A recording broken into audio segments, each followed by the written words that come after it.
Tha me të vërtet, Allahu e ka fuqizu këtë fe me Ebu Bekri me Sidikun në ditën kër e kanë refuzu fejnë Allah Azza wa Jall, kër e kanë braktis fejnë Allah Azza wa Jall, kër e kanë këthy shpinën fejnë Allah Azza wa Jall. Ebu Bekri Sidiku bo sebeb që shumë njerëz mos braktisin të qëndrojnë në fejnë Allah Azza wa Jall. Ebu Bekri radhiyallahu anhu ishte sebeb që sahabët të qëndronin të fuqishëm pas vdekjes së pejgamberit sallallahu alaihi wasallam. Edhe tha dhe me Ahmedin, Imam Ahmed ibn Hanbal në ditën e sprovës. Sprovës është qëllimi me sprovën e Kur'anit që e kanë dashur me përhap me ja imponu njerëzve akiden e gabuar që Kur'ani është diçka e krijuar e jo e shpallur, e nuk është fjala e Allahut azza wa jall. Tha thuje që këtë fjalë la ilaha illallah. Një fjalë cilën e përdori, ka mundësi me përdor si argument për ty, për Allahut azza wa jall. Një fjalë si argument për ty para Allahu xhella xhelalu. Le të shikoje se cili prej jush me kënd po shoqërohet. Pasi që shoqëria e mirë ndikon. Islami nuk të pengon me qëndru dhe njerëz që janë të suksesshëm në këtë botë. Amo, suksesi i vërtet që kemi thonë është në raport me ahiretin tonë. Sepse nëse ke humb ahiretin, atëherë kjo dynja nuk të ka bo dobi. Nëse ke humb ahiretin, ajo është humbje e vërtet. Se feja nuk ndalon nga suksesi edhe këtë botë, por se e promovon edhe e nxit, edhe e zmadhon e fuqizon, edhe të ruan nga devijimi, edhe nga dështimi, edhe nga të fundosja. وإنهم للرهط لا ريب فيهم على نجب الفردوس بالنور تسرح. Falëndrimet dhe lavdrimet i takojnë Allahut te baraka wa taala, atë që vetëm e falenderojmë, vetëm prej tij falje, ndihmë, udhëzim kërkojmë. Atë që e udhëzon Allahu nuk ka kush që devion, ndërsa atë cilin e devion Allahu nuk ka kush që udhëzon. Dëshmojmë se nuk ka Zot i cili e meriton adhurimin përveç Allahut te baraka wa taala dhe dëshmojmë se Muhamedi sallallahu alaihi wasallam është rob dhe i dërguar i Allahut, paqja, mëshira, bekimet e Allahut qofshin mbi të, mbi familjen e tij të ndershme dhe shokët e tij fisnik. Vëllezër të nderuar, jemi duke shqellu faktorët të cilët na bëjnë stabil në fenë Allahut azza wa jall, të cilët shërbejnë si ndihmëtar që të jemi më të qëndrueshëm në fenë Allahut azza wa jall. Një temë me të vërtetë e rëndësishme, pasi që kjo temë është sebeb që të mësojmë, që të vetëdijsohemi rreth faktorëve, rreth arsyeve të cilët na bëjnë për atyre të cilët e japin shpirtin me fjalën la ilaha illallah Muhammed Rasulullah, qëndrojnë fillimisht në fenë Allahut azza wa jall e pastaj vdesin me këtë qëndrueshmëri, me këtë stabilitet në fenë Allahut subhanahu wa taala, i cili është me të vërtetë pa asnjë dyshim suksesi kulmor i kësaj botës dhe i ahiretit. Në sidomos në veçanti në raport me ahiretin. Sot me lejen Allahut azza wa jall do të qëndrojmë pak në hijen e një faktori tjetër, të cilin e kanë shqyellu dietarët duke nxjerrë nga Kur'ani famullar dhe nga suneti i pejgamberit sallallahu alaihi wasallam si një prej arsyeve, faktorëve më të rëndësishëm, më me peshë që na fuqizojnë në fenë Allahut azza wa jall, që na bëjnë stabil në fenë Allahut azza wa jall. E ai është shoqërimi me njerëz të mirë. Dhe në anën e kundërt kujdesi nga shoqërimi i njerëzve të këqinj, i njerëzve të prisht, i njerëzve të cilët nuk e ndjekin rrugën e Allahut subhanahu wa taala. Pejgamberi alayhi salatu wasalam vëllezër në si hyrje po kam dëshirë me unis nga fjala e pejgamberit sallallahu alaihi wasallam, i cili në raport me këtë tematik shumë qartë dhe decidir na ka thonë ar-rajul ala dini khalili falyanzur ahadukum man yukhalil. Ka thonë njeriu është në fenë e shokut të tij. Prandaj le të shikojë se cili prej jush se me kënd po shoqërohet. Le të shikoje se cili prej jush me kënd po shoqërohet. Pasi që shoqëria e mirë ndikon, edhe është sebeb që ti shkojsh qatë rrugë, të tërheq, e sahib, ai shoku thënë arabët tërheq, ose të lartë tek veprat e mira, tek devotshmëria, apo të poshtë tek veprat e këqija dhe tek fundosja. Allahu azza wa jall vëllezër, pejgamberin sallallahu alaihi wasallam e ka urdhëruar me këto fjalë, që prap po e qesin pa këtë rëndësinë e këtij realiteti. Wasbir nafsaka ma'a alladhina yad'una rabbahum bil ghadati wal 'ashi yuriduna wajha. Tha Allahu azza wa jall. Tha ti bon sabër, do thonë qëndro me ata të cilët e lusin Allahun, Zotin e tyre, në mëngjes dhe mbrëmje, të cilët e dojnë fytyrën e Allahut, që dojnë shpërblimin e Allahut, e dojnë atë që është tek Allah subhanahu wa taala. Wala ta'du 'aynaka 'anhum.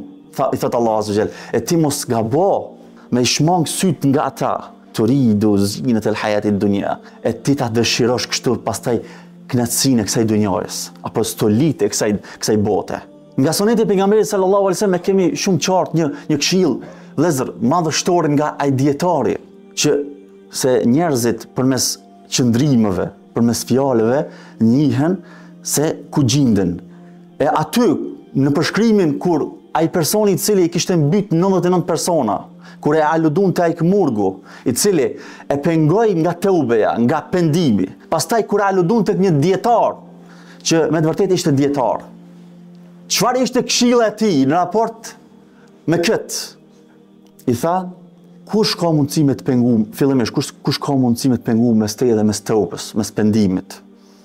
Ama pastaj ja dha këshillën vendimtare. I tha, shko tha tek një filan vendi, fa inna biha unasan ya'budun Allah fa'budillaha ma'ahum. Tha sepse atje ka njerëz të cilët e adhurojnë Allahun e ti adhuroje Allahun me ata, ma'ahum, që kjo shumë është më rëndësi.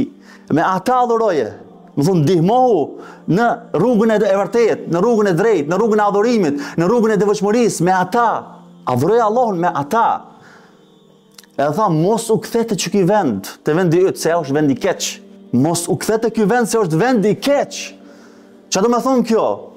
Që ata njerëz që janë këtu, që janë të këqij, ata ndërkohë ka me të sprovu, ndërkohë ka me të thirrë tek rruga e keqet, kanë me të thirrë tek mëkatet, kanë me të thirrë tek zakonet e këqija. Edhe kjo është e dukshme në realitet. So njeri e lën një vepër të keqe. Pastaj kur rrije prap me çata njerëz që veprojnë çata vepër të keqe, ata me ofrimin e tyre, me thirrjen e tyre, me lakmin e tyre, e sillin çat gjendje që të kthehet tek çaj zakoni keq apo tek çaj traditë e keqe. Ndërsa shoku i mirë, edhe nëse nuk je shumë i mirë, ka mundësi që tyje ta ndryshon gjendjen 180 gradë. Ka mundësi që të bëhet shkak apo sebeb që ti të arritësh gradat më të larta të suksesit në devotshmëri, në vepra të mira, në projekte të hajrit. Sa bukur vëllezër Ibnul Qayyim tregon për shejkhun e tij, Sheikhul Islam Ibn Taymiyah rahimahullah. Allahu na bashkov me tonë në Xhennetul Firdaus. Tregon thot, a ishte në burg, shiko, ishte në gjendje të sprovës, Sheikhul Islam Ibn Taymiyah, ishte në sprov, ishte në burg. Më interesantja është që Ibnul Qayyim thot edhe shokët ku na kaplonte frika, ku na pushtonin theki dyshimet, dhe kur toka na ngushtonte, tha çfarë bëjshim? Shkojshim tek Sheikhul Islam Ibn Taymiyah. Ka shku me vizitu në burg. Edhe thej, ka thonë Ibnul Qayyim rahimahullah, ka thonë veç kur e shifsh me Sheikhul Islami, edhe kur na fliste Sheikhul Islami, krejt që kjo gjendje të ke na shëndronte, na ndryshonte, edhe na shëndronte në çka? Të ke inshirah, në zgjerim, edhe në fuqi, forcë, në bindje, edhe qetësi, relaksim. Veç kur e shifshme edhe kur na fliste Sheikhul Islam Ibn Taymiyah rahimahullah. Vend se këta me i dhon atij kurajo, me motivu ato, me ja largu atij, me ja zbehat pa atë sprovë të madhe, ishte kundërta. Në sprovë që Sheikhul Islam Ibn Taymiyah i këshillon të këta edhe bon të sebeb që këtëre të ndryshohet gjendja për të mirë, që ajo frikë që e kishin t'i largohej, ato dyshime që e kishin t'i zhdukeshin. Shoku i mirë, çfarë ndikimi ka të madh, vendimtar. Prandaj është një temë e rëndësishme, nuk mund të neglishohet. Edhe këtu në perëndim vëllezër, edhe këtu në perëndim, sepse shumica e mësimeve Islami, të gjitha mësimet që të bëjnë suksesshëm në këtë botë, Islami i ka dhënë. Veç kjo si parimësh, mos si formulë. Çdo sukses të lartë, që është me të vërtetë sukses i vërtet, i dëshiruar, Islami ta ka dhënë çelësin. Këta këtu në perëndim thënë, për nëse do të bësh i suksesshëm, këta kanë qëllimin apo fjalën për në raport me këtë dunjë. Dush thonë mi zgjedh që ata shokë që janë suksesshëm. Sepse thonë ti je mesatarja e 5 shokëve me të cilët rrin. Mesatarja e 5 shokëve me të cilët rrin. E çka po të mëson Islami? Wasbir nafsaka, ti qëndro me çata, ma alladhina yad'una rabbahum, ata të cilët e lusin Zotin e tyre, se janë të lidhur me Zotin e tyre. Islami nuk të pengon me qëndru dhe njerëz që janë të suksesshëm në këtë botë. Amo, suksesi i vërtet që kemi thonë është në raport me ahiretin tonë. Sepse nëse ke humb ahiretin, atëherë kjo dunjë nuk të ka bërë dobi. Nëse ke humb ahiretin, ajo është humbje e vërtet. Nëse ke fitu, nëse ke triumf në raport me ahiretin, atëherë është triumf i vërtet, dhalika al-fawzul kabir. Ajo është me vërtet fitore, triumf i madh. Edhe një person Ka mundësi me bo shkak shumë njerëz të udhëzojnë në rrugën e Allahut, apo të qëndroshëm, ama me rëndësi shka, që të shkojsh te çaj person, që të rrish me çat person. Ali ibn al-Medini, ky dietar i madh, e përmblodhi një fjali shumë bukur, tha: "E'azzallahu ad-din bis-siddiq yawm ar-ridda wa bi Ahmed yawm al-mihna." Tha me të vërtet, Allahu e ka fuqizu këtë fe me Ebu Bekri me Sidikun në ditën kur e kanë refuzu fejnë Allah Azza wa Jall, kur e kanë braktis fejnë Allah Azza wa Jall, kur e kanë këthy shpinën fejnë Allah Azza wa Jall. Ebu Bekri Sidiku bo sebeb që shumë njerëz mos braktisin të qëndrojnë në fejnë Allah Azza wa Jall. Edhe kemi ngjarjen tjetër pas vdekjes pejgamberit alayhis salam, Ebu Bekri radhiyallahu anhu ishte sebeb që sahabët të qëndronin të fuqishëm pas vdekjes pejgamberit sallallahu alaihi wasallam. Edhe tha: "Wa bi Ahmed yawm al-mihna." Dhe me Ahmedin, Imam Ahmed ibn Hanbal në ditën e sprovës. Sprovës është qëllimi me sprovën e Kur'anit që e kanë dashur me përhap me ja imponu njerëzve akidën e gabuar që Kur'ani është diçka e krijuar e jo e shpallur. E nuk është fjala e Allahut Azza wa Jall. Çka ishte sebeb? Ishte shoqëria e mirë. Prandaj vëllezër, duhet shumë me pas kujdes në raport me këtë tematik, sepse shumë njeri në të kalumën, po edhe sot, edhe tash në aktualitetin tonë kjo ndodh, janë në rrugë të hajrit, janë në rrugë të mirë, bëhet sebeb dikush, ndonjëherë nuk duhet shumë, një person duhet, me të fut dyshime, me të zbeh ambicjet, me krahasuti me dobësinë e tij, me të dog vetja sahabi, pastaj me lon ngadal atë rrugë në cilën ke qenë, edhe pastaj ngadal me ranë devijim, apo shokët me tek të cilët kthehesh, nga të cilët ndikohesh, nga të cilët merr cilësitë këqija, dhe pastaj çka ndodh me ty? Hyn në mëkate, hyn në vepra të këqija, ngadal. Shejtani nuk ka qëllimin ai ty më një herë me të fut. Mjafton ai e bën planin shumë gjatë, strategjia e tij është shumë e gjatë. Hap pas hapi. Prandaj pejgamberi sallallahu alaihi wasallam shumë bukur vëllezër me një hadith autentik ka thonë: "El mu'minu mir'atul mu'min, el mu'minu akhul mu'min." Tha besimtari është pasqyrja e besimtarit, është vllau i besimtarit. Tha e mbron ato nga humbja, edhe e run nga prapa. Kjo do të thotë i ndihmon, e mbron, e run, kujdeset për to, që mos të devijosh, mos të humbësh, edhe bëhet sebeb. Sepse është mir'atul mu'min, është pasqyre, kur shef tek ti diçka të jetë mirë, ta tregon, ta udhëzon, ta këshillon. Edhe kështu bëhet sebeb ti mos me ufundos. Sa e damshme, sa destruktive, ka mundësi me qenë shoqëria keqe, këtë vëllezër e shohim edhe tek një ngjarje që është klasike, që është shumë e famshme nga jeta e pejgamberit sallallahu alaihi wasallam. Migja e pejgamberit alayhis salam vëllezër, Abu Talib, ka qenë shumë i dashur për pejgamberin sallallahu alaihi wasallam. Prej moshës 8 vjeçare e ka këshyr, është kujdes për to. Edhe ai pejgamberi alayhis salam ka qenë në një vend posaçëm në zemrën e Abu Talibit. Abu Talibi e ka dashur në mënyrë të jashtëzakonshme, në mënyrë të shumë të veçantë pejgamberin Muhammed sallallahu alaihi wasallam. Edhe tan jetën e ka mbrojt, i ka dalë mbrojtje, e ka rujt, u bë sebeb me rujt nga mushrikët. Dhe ka qenë një farë sigurie për me pejgamberin sallallahu alaihi wasallam me ecë davetin hitë e para. Edhe nuk kanë guxuar mushrikët me i bë asgjë derisa ka qenë Abu Talib gjallë. Edhe pejgamberi alayhis salam vëllezër e ka dashur shumë, edhe një informat shtesë. Abu Talibi vëllezër 3 vite të bojkotit ka qëndruar bashkë me pejgamberin sallallahu alaihi wasallam. Duke qenë mushrik, ka qëndruar bashkë me pejgamberin sallallahu alaihi wasallam. Shkolla më e lartë e lojalitetit. 3 vite të vujqeve, të urisë, të këtij bojkoti social që e kanë pas, shumë trond. Në fund jetës së tij, pejgamberi sallallahu alaihi wasallam vazhdimisht është munduar që ai ta shqipton fjalën e shpëtimit, fjalën la ilaha illallah. Në prag të vdekjes pejgamberi alayhis salam prap po shkon tek Abu Talibi. Edhe ku ne po shef aty? Po shef Abu Jahlin, edhe Abdullah ibn Abi Umayya. E pejgamberi sallallahu alaihi wasallam sa i mëshirshëm që ka qenë, me dashamirësinë më të madhe për shpëtimin e Abu Talibit. Po i thot: "O migja jam, o xhaxhai im, thuj la ilaha illallah." Tha thuje që këtë fjallë, la ilaha illallah. Një fjallë cilën e përdori, ka mundësi me përdorë si argument për ty, para Allahut Azza wa Jall. Një fjallë si argument për ty, para Allahut Jalla Jalalu. Me një jetën transmetim që të ndërmjetësoj për ty. Ndërsa ata dy të këqit, Abu Jahli dhe Abdullah ibn Abi Umayya, po i thojnë e targhabu an milleti Abdil Muttalib, apo ja kthen shpinën fejes së Abdul Muttalibit, gjyshit të tij, apo babas të tij.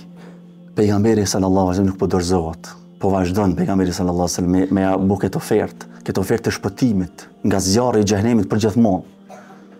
Edhe ata nuk po ndalen, tu ja përsërit këtë pyetje. Edhe në fund çysh përfundoi, qëndroi me fenë e Abdul Muttalibit. E refuzoi me thonë la ilaha illallah. E humbi ahiretin e tij. Çka ishte sebeb? Ishin sebeb që ta shokët, me një qëtë transmetim vëllezër, ka ardhur madje ky potencim nga Abu Talibi, ka thonë sikur mos të më qertonin mushrikët, do ta kisha thonë atë që të kish gëzu ty, që të kish mbush sytë tu me gëzim.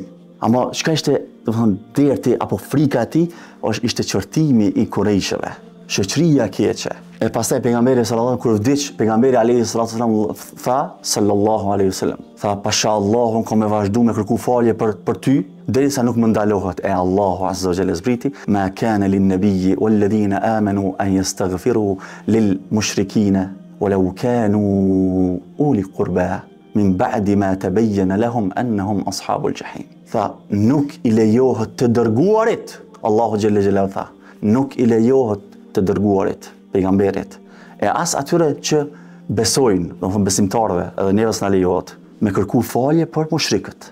Edhe nëse janë të afërmit e tyre, thot Allahu azza wa jall, pasi që u bë qartë se ata janë prej banorëve të xhenemit, të zjarrit. Edhe në raport me Abu Talibin, edhe këtë davetën e pejgamberit sallallahu alaihi wasallam, Allahu e zbriti po ashtu, tha innaka la tahdi man ahbabt, walakin Allah yahdi man yasha. Tha ti nuk e udhëzon atë që dëshiron ti, porse Allahu kë dëshiron ai. Prandaj vëllezër, sa njeriu ka qenë në rrugën e triumfit, në rrugën e suksesit, në rrugën e Allahut azza wa jall, e shoqëria e keqe është bërë sebeb me ahub ahiretin e tij, dunjan dhe ahiretin, sepse në shumicën e rasteve vëllezër nuk e kanë edhe këtë dunja të mirë. Hynë në krime, hynë në vepra të këqija, në mëkate, aty nuk ka bereqet, në as khajr, as mëshirë, as begati, as bekim nga Allah subhanahu wa taala. Edhe pastaj upin edhe ahiretin e tyre. Në fund vëllezër, po kam dëshirë kam tregu e shikova para 6 viteve kisha tregu këtë rast, por pasi që po përshtatet prap dhe është adekuate,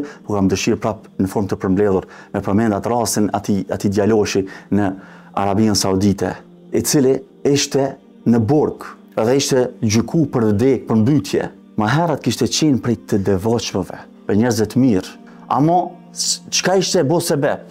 Baba i tij ishte kundër fesë dhe kundër atyre që praktikojnë fenë Allahut azza wa jall. E kësi persona kemi shumë shoqërinë tonë, në shoqërinë tonë sot kemi shumë që ju pengon çdo gjë që është fetare. Edhe duke e josh, ky kishte fillu madje edhe për me mësu hifz Kur'anin, do të thonë në ato hallkët apo ato hallkët e Kur'anit që mësojnë pas namazit të qindjes. Ishte shoqëruar me njerëz të mirë, njerëz të devotshëm. Edhe vetë ka tregu, i ka ndosh shumë. Edhe i ka dash këtë rrugë. Baba vetë që ka bo, i keq kur t'jen baba, edhe i prish kur t'jen, që ka bo, i ka thonë, e ka josh, duke i afru një kërë kur i ka bo 18 vjet, i ka thonë, që këtë kërë e ki, me kusht mu largu për qëtëve njerëzve, dhe nga kjo rrugë në të zënë je. Edhe ka thonë, me kusht që ta rrësh mjekën, t'i shkurtojsh robat, mos t'i lish, do thonë, t'i lish gjata, se kështu zakonisht i lojnë ata që nuk janë në rrugën e Allahut azza wa jall, edhe i ka thonë, të lish atë shoqërinë së të qenë. Tha fillim qëndrova me durim dhe i bona ball kësaj provës. Ama ndërkohë shejtani punon vëllezër. Tha e pranova, e mora, u rujta, e bona këtë çfarë dashti ai, i lash atë shoqëri, edhe njeriu vëllezër dëgjoni mirë, kur nuk shoqërohet me njerëz të mirë, ka me u shoqëruar me njerëz të këqij, sepse insani, krijimtaria e Allahut e quajtur insan, ka thonë Ibn Khalduni, është i shoqërues. Do thonë duhet, do thonë shoqërimi, ka thonë el ijtima u lehu daruri, ka thonë me u shoqëru me dikën është patjetër, është e domosdoshme. Ka me u shoqëru me dikë. Edhe thot pastaj fillova edhe i gjeta ata shokët, do thonë çan çat rrugë që ishin, derisa një herë edhe me këtë, do thonë tashimin fund, thot një herë kish më shku ndeti, kish më pas me veti alkool. Ky djalë shpe ka thënë këtij shejhut që kishte mbajt ligjërat në burg. Ky ishte në një dhomë të veçantë, pasi që kishte kryer një krim më të madh. Po i thot kish me alkool e një prej shokëve më sulmoi. Tha, mora një armë që gjeta në kerë dhe tha e mbyta. Thën, aty ku ka alkohol, aty ku ka mëkate, alkoholi është umul khaba'ith, është nona të këqive, ka thënë pejgamberi sallallahu alajhi wasallam. Çka ka me dalë aty, çka ka me rezultu aty me shok të këqij, veprat e këqija, madje krimet, Një gjendje shumë të mirë, një gjendje shumë të keqe. Drejtori, vëllezër, drejtori i burgut, kishte kallëzu këtij dietari, këtij hoxhës. Kishte thonë, ai baba i vet vjen nganjëherë në vizitë. Ama ka thonë, kur nuk ka mundësi me shiku në sy.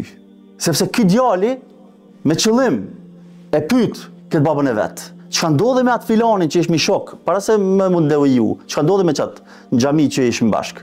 U regjistru në fakultetin e mjekësisë. Çka ndodhi me qetrin në fakultetin tjetër, ai qetri oficer, këtë suksesshëm, se feja nuk ndalon nga suksesi edhe këtë botë, por se e promovon edhe e nxit, edhe e zmadhon e fuqizon, edhe të ruan nga devijimi, edhe nga dështimi, edhe nga të fundosja. Edhe ky thot, unë kom qenë me çaka. Unë kom qenë me qata, më tjebo sebeb, më ke prun që këtë gjendje. Edhe babave që thot, unë e bona sebeb për 2 mbytje, një ai pari edhe 2 gjallin tem.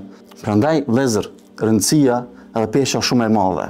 Ka mundësi me u bë arsye për më shkatëru përfundimisht në xhehenem, me u fundos, apo me qëndru në fejnë Allah Azza wa Jall, me qenë stabil në fejnë Allah Azza wa Jall, me u forcu në fejnë Allah Subhanahu wa Taala. E ky është suksesi kulmor, me fitu këtë dunjë edhe ahiretin. Vëllezër të nderuar, merrni serios këtë këshill, qëndroni me njerëz të cilët e dojnë Allahun Subhanahu wa Taala dhe e dojnë pejgamberin Muhammed sallallahu alaihi wasallam dhe e dojnë ata të cilët e ndjekin rrugën e pejgamberit sallallahu alaihi wasallam dhe mos qëndroni me ata të cilët e kundërshtojnë fenë Allahut azza wa jall, të cilët janë armiq të rrugës së Zotit, të cilët janë dashamirë të mëkateve dhe të gjunaheve. Pasi që e pam se ka një relevancë shumë të madhe, ka një rëndësi shumë të hatashme. Ne lutim Allahun azza wa jall që na bëj për atyre të cilët shoqërohen me njerëz të mirë, të cilët e dojnë Allahun dhe të dërguarin e Tij.